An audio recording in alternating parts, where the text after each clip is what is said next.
अस्सलाम वालेकुम वरहमतुल्लाहि वबरकातुह। देखिए, हीरा ग्रुप की टॉपिक पर हम लोग सब जानते हैं कि इतने सालों से और शुरुआती दिनों से ही हम लोग जानते हैं कि ये बात मंजर आम पर आ चुकी थी कि एक सूदी बैंक है, दारुसलाम बैंक, जिसका सदर जो है असदुद्दीन ओवैसी है, जिसका चेयरमैन।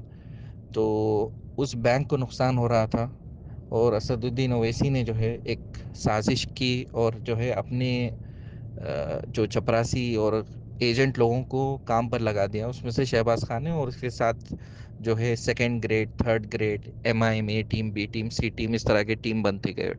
तो ये बात असल मुद्दा है, लेकिन इससे भटकाने के लिए इन लोगों ने बहुत तरीके की चालें चली, बहुत साजिशें की, लेकिन अल्लाह ताला is the best of planners. खैर, असल बात यह है कि दारुसलाम बैंक के बारे में बहुत सारे लोग नहीं जानते। इसका जो बोर्ड ऑफ डायरेक्टर है, उसमें नंबर वन जो नाम आता है ना, वो है सैयद अकबर निज़ामुद्दीन। अब यहाँ पर मैं ये फ़ोटो के साथ, प्रूफ के साथ बता रहा हूँ कि बोर्ड ऑफ डायरेक्टर्स में सैयद अकबर निज़ामुद्दीन है। तो ये हैदराबाद में मशहूर शख्सियत था, क्योंकि ये जामिया निज़ामिया, जो हैदराबाद का तारीख़ी मदरसा था, जहाँ पर फ़तवे जारी होते थे, और बहुत कंट्रोवर्शियल फ़तवे वहाँ से निकले हैं, जो चर्चे में रहे, मीडिया में और मुनाजरे में, डिबेट्स में, हर जगह जो है चर्चे पे रहे उसके फ़तवे। उसमें से एक बहुत ही ख़तरनाक फ़तवा निकला था 2001 या 2002 ग़ालिबन, जहाँ तक मुझे याद है। तो उस टाइम पर, आज से जो है तकरीबन 22-23 साल पहले, एक फ़तवा निकला था जामिया निज़ामिया से, और उस वक्त उसके अमीर, उस वक्त उसके सदर जामिया निज़ामिया के, यही शख्स था जो दारुसलाम का number one board of director बन के बैठा है। इसका नाम है सैयद अकबर निज़ामुद्दीन। तो इस शख्स ने उस वक्त उसकी सदारत में एक फ़तवा जारी किया था, क्योंकि हिंदुस्तान, इंडिया जो है, एक दारुल हर्ब है, या फिर ऐसी कंट्री है जहाँ पर इस्लाम नाफिज नहीं है, और हम जो है कुफ़ार के साथ जंग के मरहले में हैं।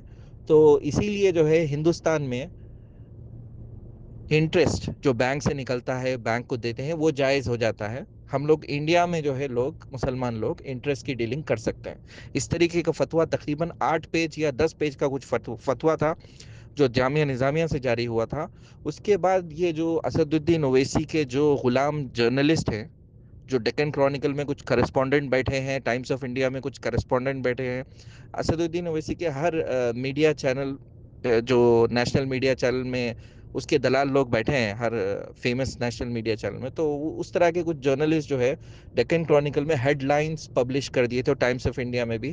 तो जैसे जामिया निज़ामिया से फतवा जारी हुआ कि इंडिया में इंटरेस्ट मुसलमानों के लिए हलाल है, तो ये डेक्कन क्रॉनिकल का हेडलाइंस था कि हिस्टोरिक फतवा ऑफ जामिया निज़ामिया। तो ये हेडलाइंस बन गया था। तो उस वक्त बहुत चर्चे में रहा, और उसके बाद जो जुमे का खुतबा हुआ, उसमें तमाम मसाजिद में जो है इसकी सख्त मजम्मत हुई थी कि ये फतवा जो है हराम है, ये बिल्कुल गलत फतवा है, इसको कोई मुसलमान नहीं मानेगा। बच्चा बच्चा जानता है मुसलमानों में कि जो है सूद हराम है, उसको कोई दुनिया की ताकत जो है हलाल नहीं कर सकती। लेकिन इन लोगों ने हनफी फतवे के नाम पर, हनफी फ़िक़ा के नाम पर, और इमाम हनीफा रहमतुल्लाह अलैह के ऊपर जो है इल्ज़ाम लगाते हुए इन लोगों ने झूठा फतवा जारी किया, शैतानी फतवा जारी किया कि इंडिया में जो है सूद का लेन देन जायज़ है। तो और ये लोग, दारुसलाम बैंक चलाने वाले लोग, आज तक भी ये मानते हैं कि इंडिया में हम लोग इंटरेस्ट ले सकते हैं। इस्लाम के नाम पे सूदी कारोबार हो रहा है, सूदी बैंक चलाई जा रही है। ये असल में बात बताना चाहता हूँ, इस्लाम के नाम पे ये लोग जो है बैंक चला रहे हैं। कुरान की आयतें लिखते हैं बैंक के अगर आप देखेंगे, बैंक में कुरान की आयतें मिलेंगी, इस्लाम का लेबल मिलेगा आपको। और ये लोग खुद, ये जो सूदी मुल्ला है असदुद्दीन ओवैसी, ये अपने आप को जो है नाखिब मिल्लत बोलता है, मतलब मुसलमानों का लीडर।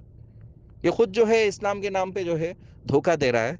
और ये जो पहले एमआईएम पार्टी कुछ और थी, अब इन लोगों ने, ये सूदी मुल्लाओं ने, सूद पे अल्लाह की लानत है, अल्लाह के नबी सल्लल्लाहु अलैहि वसल्लम और अल्लाह ताला की तरफ से जंग का ऐलान है, फिर भी ये सूदी मुल्ला जो है अपने पैसों के और पावर के बलबूते पर जामिया निज़ामिया से फतवे निकाल कर, वहाँ के जो मुफ्ती है या फिर अमीर अमीर है वहाँ के जामिया निज़ामिया के, उसको जो है बोर्ड ऑफ डायरेक्टर बना के बैठा है।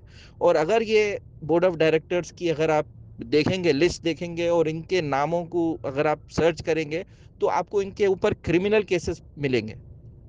اسی سید اکبر نظام الدین، اگر آپ نام سرچ کریں گے تو آپ دیکھیے حیدرآباد کی تاریخ میں اس کے جو ہے کارنامے مشہور ہے. اوقاف جو وقف کی جائیداد ہے اس کی چوری کرنے کے پیچھے اس کے الزام، اس کے اوپر الزام ہے، پولیس نے الزام لگایا، اور مختلف قسم کے جو ہے کرمنل کیسز اس کے اوپر ہے. اور ایم آئی ایم پارٹی میں تقریباً لوگ اسی طرح کے کرمنل کیسز کی ہسٹری کے ساتھ موجود ہے.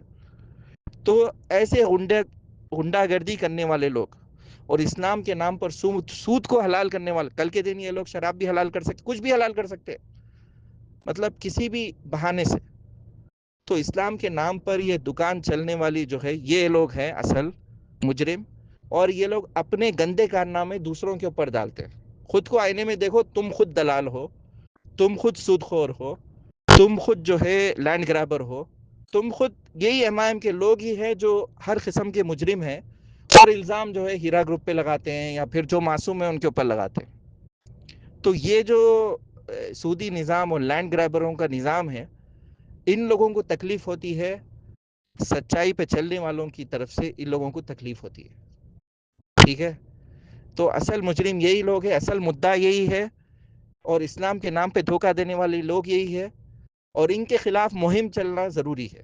انشاءاللہ کیمپین چلائیں گے ان کے خلاف. ٹھیک ہے؟ السلام علیکم.